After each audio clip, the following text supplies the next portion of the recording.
three small guys has helped them. I can't say triumph. TV Scott Van Pelt. Try my best. The Heat's big three is obvious. Might the Eastern Conference now have its own big three? I mean, usually by this time, or at least the last 2 seasons anyway, the Knicks' deficit in the Atlantic Division has been double-digit. Well, winners of 8 straight, 13 of 14. New York goes into tomorrow night's ESPN clash with the Celtics, just 4 games back of Boston. 2 nights later, the Heat hit town, also on ESPN and ESPN 3D. So we're all about to find out if the Knicks' best start in 14 years is the product of a weak schedule or the strong play of Amar'e Stoudemire, who sat down with Rachel Nichols.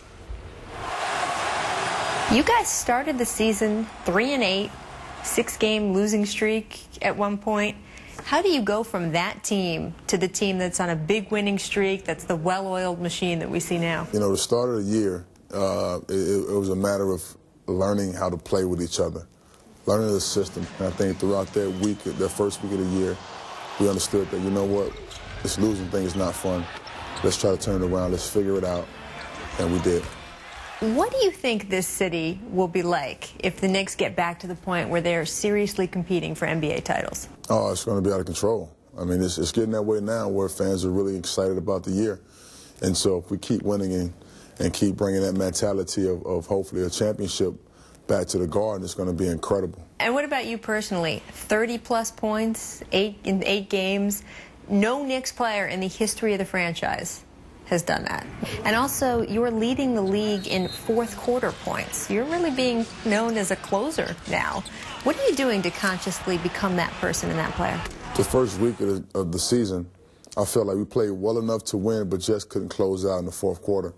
So I went to the film guys and said, you know, I need some footage on a few players, great closers in the fourth quarter.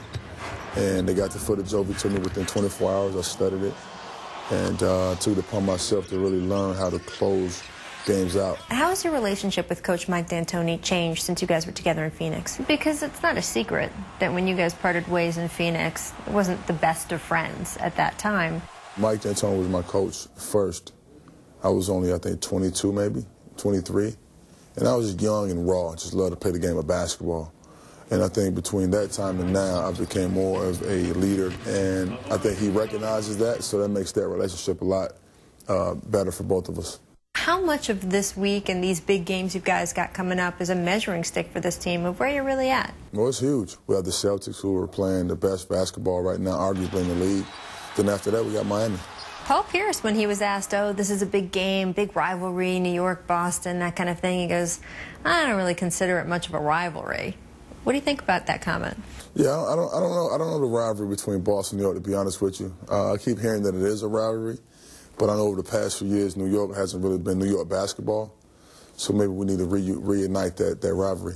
When you did first sign with the Knicks, there was still a lot of speculation. Hey, LeBron James might come here and join you. What do you think of how it all ended up working out? I think it worked out perfect for us, and I think that made us a lot closer, knowing that we know that we're all we got, but we're not doing too bad here in New York. When you're winning in this fashion in New York, it's an unbelievable feeling. Well, see what Paul Pierce thinks is the truth about this rivalry and why Tim Legler says the Knicks offense can play with anyone in the NBA. We've got you covered, both cities. ESPN Boston, ESPNNewYork.com. Check it out. Cliff Lee's decided to take his talents to South Street today. The fellow that took his talents to South Beach weighed in. LeBron, who knows something about making a decision like that, with his thoughts on the matter. Just over a week ago, Mark Sanchez and the Jets were playing for home field advantage. Now New York's fighting for their playoff lives. What the quarterback says is wrong with gangrene. That's next. This is SportsCenter.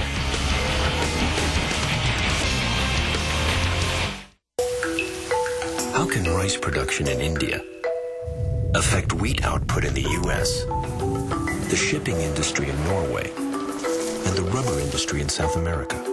At T. Rowe Price, we understand the connections of a complex global economy. It's just one reason over